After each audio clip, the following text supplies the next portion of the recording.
주말 아침 11시 부모님 집 방에서 늦게 눈을 뜹니다. 30 가까운 나이에 아직 부모님과 함께 살고 있습니다. 카톡이 울립니다. 고등학교 친구가 청첩장 사진을 보냈습니다. 당신은 축하 이모티콘을 보내고 핸드폰을 덮습니다.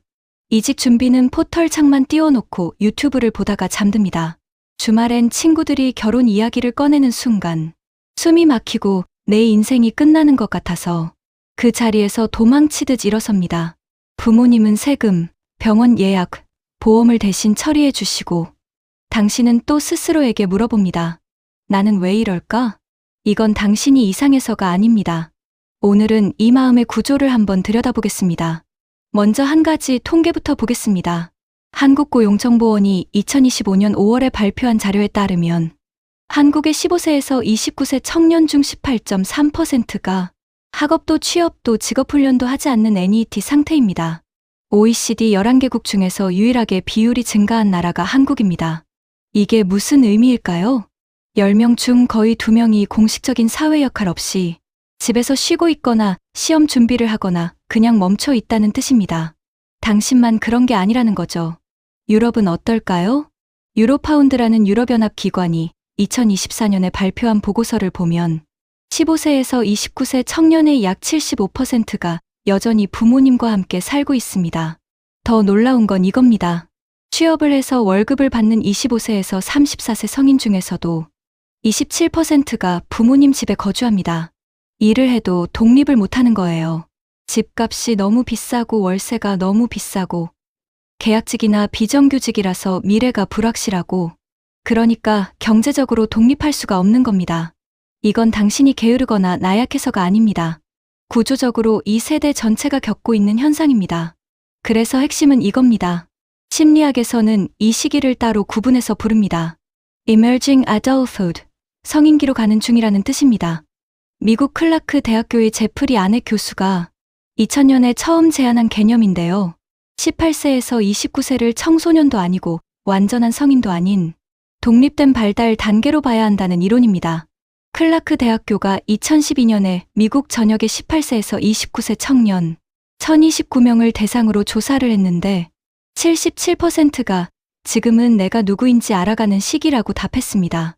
64%가 내 인생은 불확실성으로 가득하다고 했고 83%가 내 인생은 변화로 가득하다고 했습니다. 특히 18세에서 21세 청년의 60% 이상이 나는 어른이기도 하고 아니기도 한 중간 상태라고 답했어요. 이게 정상입니다. 당신이 이상한 게 아니라 발달 심리학에서 인정하는 단계라는 거예요. 아넷 교수는 이 시기를 5가지 특징으로 설명합니다. 첫째, 정체성 탐색입니다. 나는 누구인가? 나는 무엇을 원하는가? 라는 질문을 반복하는 시기죠. 둘째, 삶의 불안정성입니다. 학업, 직업, 거주지가 자주 바뀝니다. 셋째, 자기 중심성입니다. 이건 이기적이라는 뜻이 아니라 타인보다 나 자신의 발견에 집중한다는 뜻입니다. 넷째, 애매한 성인감입니다. 어떤 영역에서는 어른 같고 어떤 영역에서는 아이 같은 그 어정쩡한 느낌 말이에요. 다섯째, 가능성에 대한 낙관입니다. 아직 뭐든 될 수 있다는 기대가 있습니다.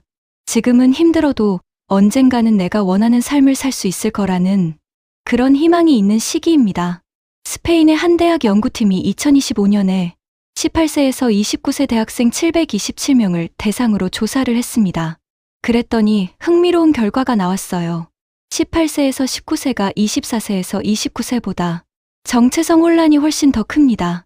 다시 말해 나이가 들수록 조금씩 안정되어 간다는 뜻이에요.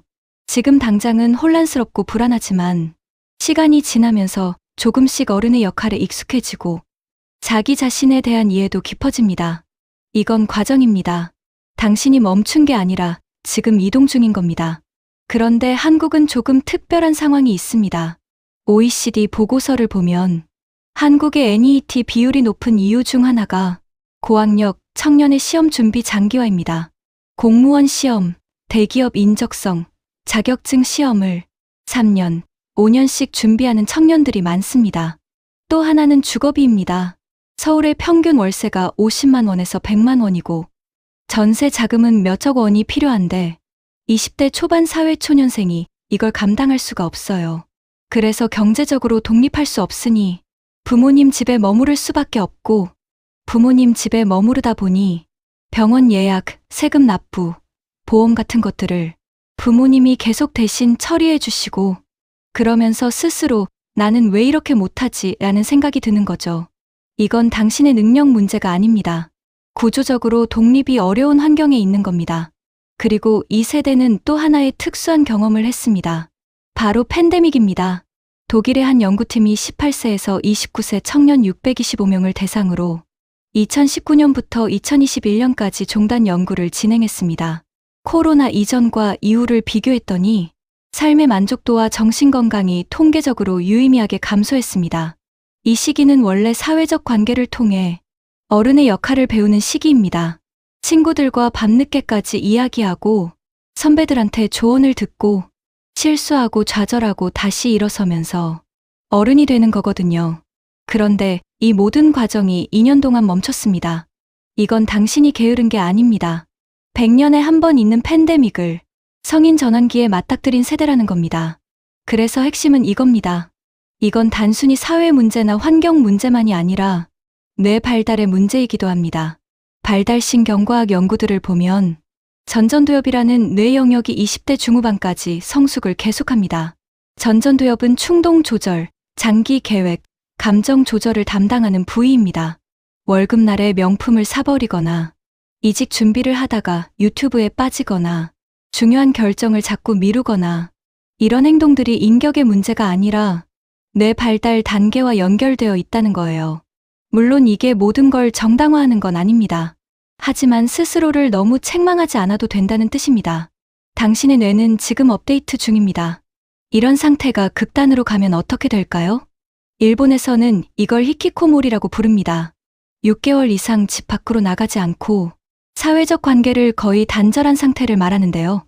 2024년 오사카에서 3,092명을 대상으로 조사한 결과 15세에서 39세 중 히키코모리 유병률이 2.12%였습니다. 흥미로운 건 이겁니다. 중증일수록 정신건강 서비스 이용률이 낮습니다. 도움이 필요한 사람일수록 도움을 받지 못하는 거죠.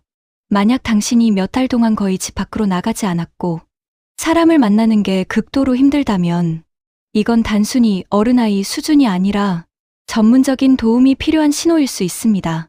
지금까지 이야기한 걸 정리하면 이렇습니다. 당신이 지금 혼란스럽고 불안한 건 구조적 문제, 발달 단계, 팬데믹이라는 특수 상황이 겹쳐서 생긴 일입니다. 이건 당신이 이상해서가 아닙니다. 하지만 이걸 알고 나면 이제 뭘 할 수 있을까요? 여기서부터는 실천 방법을 이야기해 보겠습니다. 5가지만 말씀드릴게요.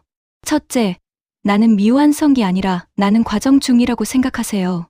Emerging Adulthood라는 말 자체가 아직 아니다가 아니라 지금 되어가고 있다는 뜻입니다. 나 왜 아직도 이래?가 아니라 지금은 버전 1.0에서 2.0으로 업데이트 중이라고 생각하는 거죠.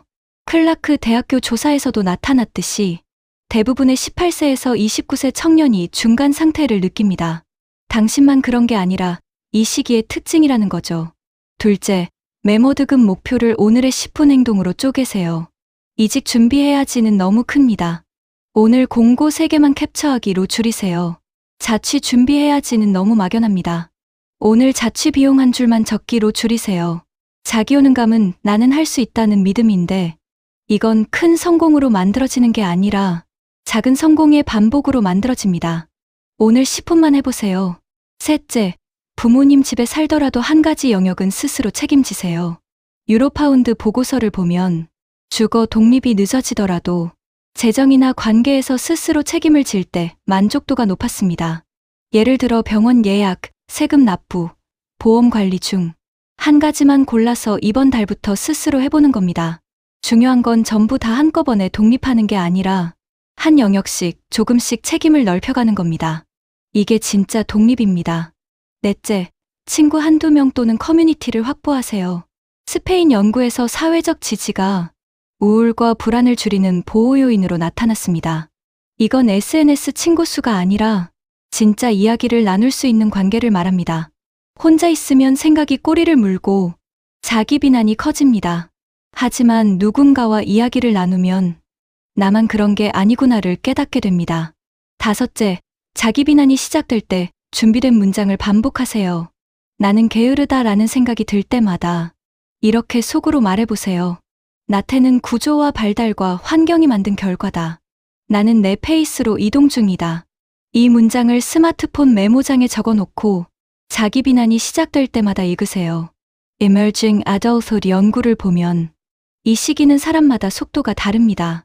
어떤 사람은 25세에 안정되고 어떤 사람은 30세에 안정됩니다.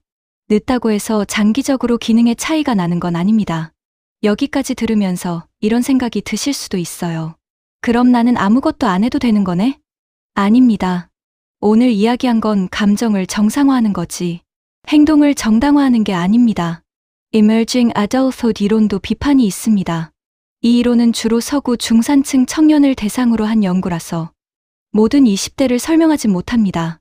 그리고 히키코모리처럼 몇 달 동안 집 밖으로 나가지 않고 사람을 만나는 것 자체가 극도로 힘들다면 이건 단순히 발달 단계의 문제가 아니라 전문적인 도움이 필요한 신호일 수 있습니다. 오늘 영상을 정리하면 이렇습니다. 나이는 어른인데 마음은 아이 같은 이유는 구조적 문제, 발달 단계, 팬데믹이라는 특수 상황이 겹쳐서 생긴 일입니다. OECD 데이터를 보면 한국 청년의 18.3%가 NET 상태고 유럽도 취업자의 27%가 부모님과 거주합니다. 당신만 그런 게 아니라 이 세대 전체가 겪는 현상입니다. 이건 당신이 이상해서가 아닙니다. 하지만 이제 알았으니 작은 행동부터 시작해보세요. 오늘 10분, 한 가지 영역, 한 명의 친구. 이 세 가지만 시작해도 충분합니다. 오늘 영상이 조금이라도 도움이 되셨다면 좋아요와 구독 부탁드립니다. 콕콕 신리였습니다.